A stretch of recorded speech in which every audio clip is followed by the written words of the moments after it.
Kamusta na nga po mga master at sa pagkakataong ito ay atin nang ipagpapatuloy na gisahin ang chapter 259 sa manhwa series ng Solomax Newbie. Kaya't atin na nga pong agarang umpisahan. Sa gitna nga ng banggaan ng mga barko sa karagatan ay ang pag-uumpisa ng mainit na sagupaan sa pagitan nitong si Corpse at ni Alice. Literal na mapipinta ang pagkaurat sa pagmumukha nitong babaeng vampira na agarang kunestyon nitong boss ng naturang palapag. Muli nga nitong ginamit ang kanyang divine artifact na Dutchman shotgun upang magpakawala ng napakaraming bala ng kanyon patungo sa kinaroroonan nitong si Alice. Hindi naman nagpatinag etong babaeng vampira at madali lamang hiniwa ang lahat ng mga iyon sa napakabilis na pagkilos upang ipamalas ang kahusayan niyang tinataglay pagdating sa paggamit ng espada. Ang labanan ngang nagaganap ay seryosong inoobserbahan nitong si Jinyuk mula sa di kalayuan at napupunang sadyang determinado nga daw etong si Alice na hindi gumamit ng manang nagmumula sa kaniya. Medyo matagal-tagal na nga daw ang panahon magmula noong maging ganito ang pagkilos ng babaeng vampira at sadyang mahirap itong kausapin lalong-lalo na't nakadarama ito ng galit pagdating sa kanya. Ang ekspresyon nga nitong pagmumuka ng binata habang nag-iisip ay pinapanood na naman nitong si Veriel mula sa isang monitor. Pinagtatawanan nga niya itong si Jinyuk at tila ba love quarrel nga daw ang tema ng misyong isasagawa nitong ating pangunahing tauhan. Hindi naman nauunawaan nitong si Sehert kung papaano naaaliw etong kanyang Panginoon na panoorin ang buhay ng isang hamak na mortal.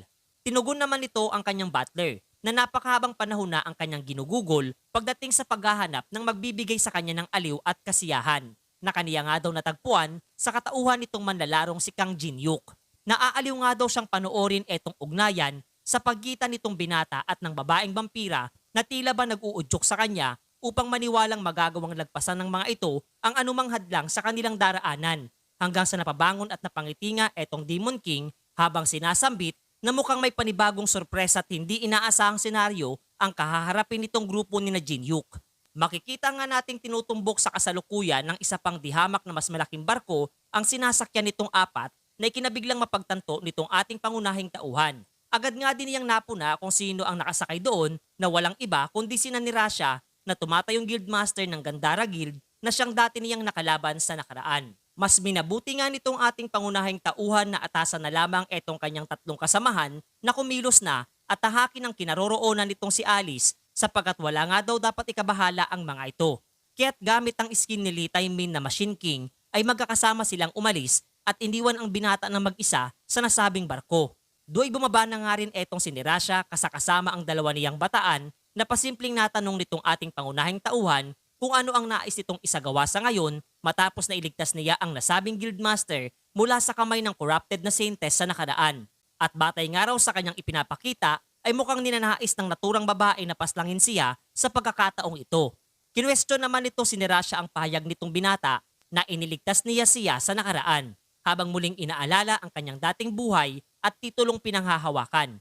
Aniya, ang buong mundo nga raw ay pinupuri siya at itinuturing siyang susi upang mailigtas ang buong sangkatauhan.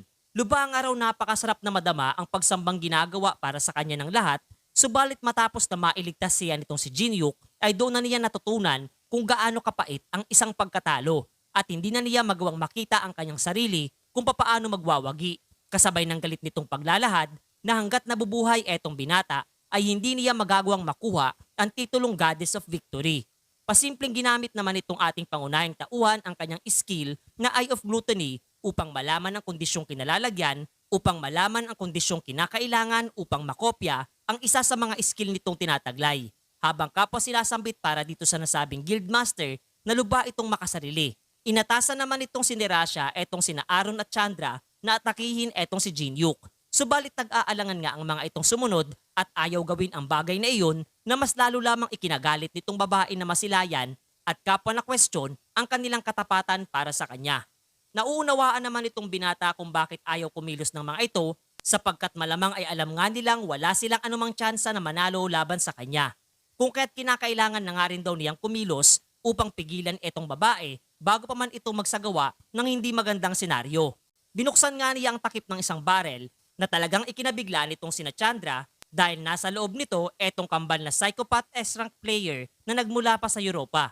Pasimpleng itinuro naman nitong si Jinyuk etong kapwa sina Aaron at Chandra at kaniyang sinambit para sa mga kambal na ang mga taong iyon ay pinagkakalat na may hinang klase nga daw ng mga manlalaro silang dalawa na agad nagpabago sa ekspresyon ng kanilang mga pagmumuka.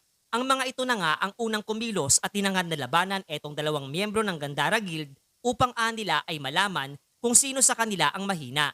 Eto namang si Jinyuk ay patuloy na inaasar etong si Nirasha at nasambit na mukhang hindi nito kayang mabuhay dahil lamang sa gwapong kagaya niya.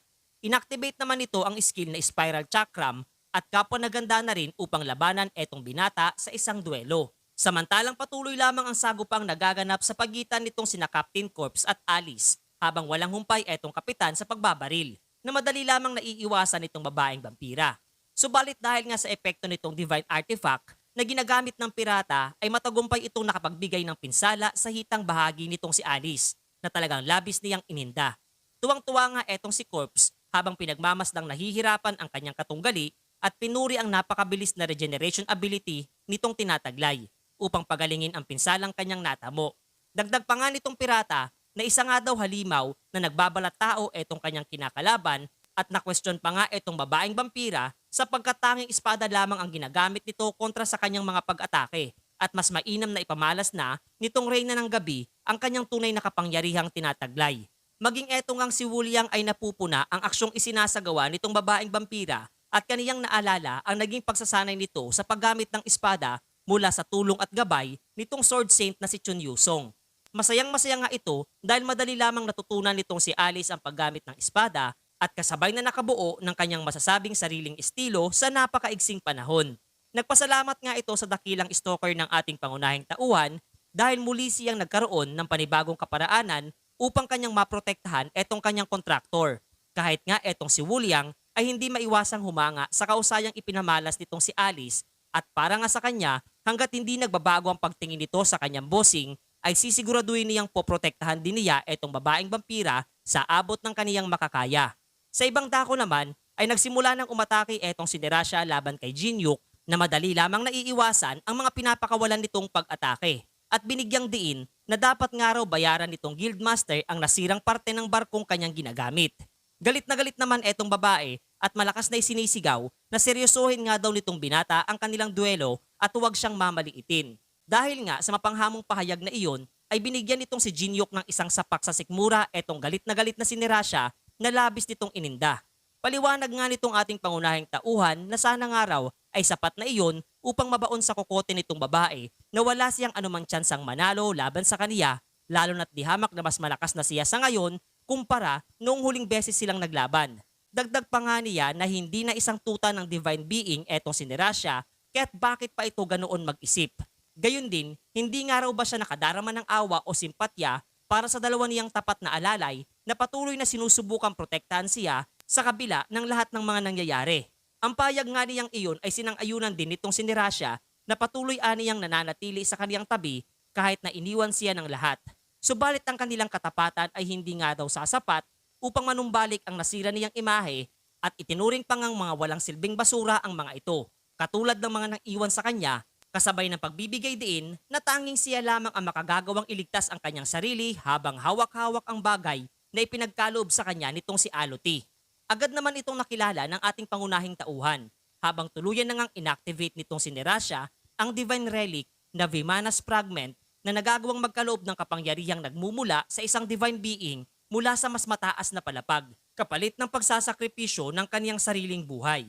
Ang liwanag nga na nalikha ng aksyon nitong babae ay agad na pumukaw sa ibang mga naroroon, maging nitong floor manager at kapwa nitong si Corpse at Alice.